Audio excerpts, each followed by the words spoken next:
ভাববেন না যে আমি কঠিন হচ্ছি। আমি জানতে চাচ্ছি সবকিছু ঠিক আছে কিনা। কি আপনাদের আপত্তি আছে? অনেকে মনে করে আরে এটা আবার কি হলো না, এটা থাকতেই হয় এই নিয়ম। কারণ এক্সামিনাররা খাতা দেখছেন, তাদের খাতা দেখা ঠিক আছে কিনা এটা আমি কিভাবে জানবো? আগে নিয়মই ছিল কোনো খাতা দেখা যায় না। একটি ছেলের খাতা পাল্টিয়ে দেওয়া হয়েছিল কচুয়ার, এবং সেটা ধরতে আমার যে কত কষ্ট হয়েছে, এবং আইনগতভাবে ধরা যায় না।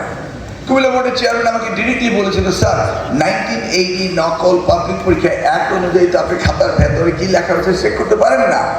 আমি বলি, I am the chief executive of the ministry, I can do anything. I am within the law, above the law in my ministry because I introduced the law. Am I right? আমার মন্ত্রণালয়।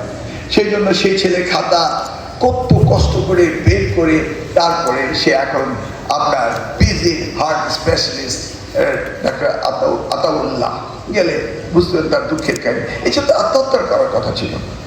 মাদ্রাসা বোর্ডের পরীক্ষা হয়ে গিয়েছে। ও মা, একটি ছেলে এসে একদিন রিপোর্ট করলো যে সে নাকি মাদ্রাসা বোর্ডের এক পরীক্ষার্থীর খাতা লিখে দেয় পরীক্ষার পরে, তা আবার 7, 8, 10, 15 দিন পরে। মানে 15 দিন আগে ইংরেজি পরীক্ষা হয়ে গেছে, 15 দিন পরে সে খাতা লিখছে নীলক্ষেতে একটি বাসা ভাড়া করে। আর কি অদ্ভুত ব্যাপার! পরীক্ষা হয়ে গেছে, খাতা সব গোডাউনে চলে আসছে, এখন ডিস্ট্রিবিউশন হবে। এর মাঝে ওই ছেলে বলে যে হ্যাঁ আমি লিখে দিচ্ছি।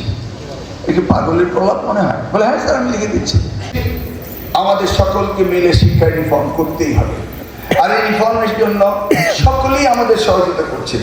আপনি বলুন জনপ্রশাসনের কর্মকর্তারা, আপনি বলুন পুলিশ কর্মকর্তারা, সকলেই।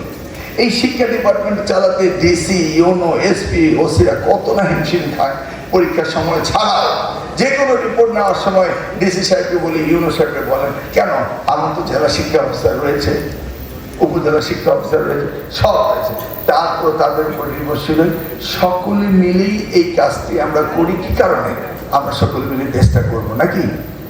Let's forget the past, think about the future. আমরা আগামী দিন সুন্দরভাবে গড়ে তুলবো শিক্ষা ব্যবস্থার মধ্য দিয়ে এবং এই শিক্ষকদের দ্বারাই, নাকি? আমি কি একমত?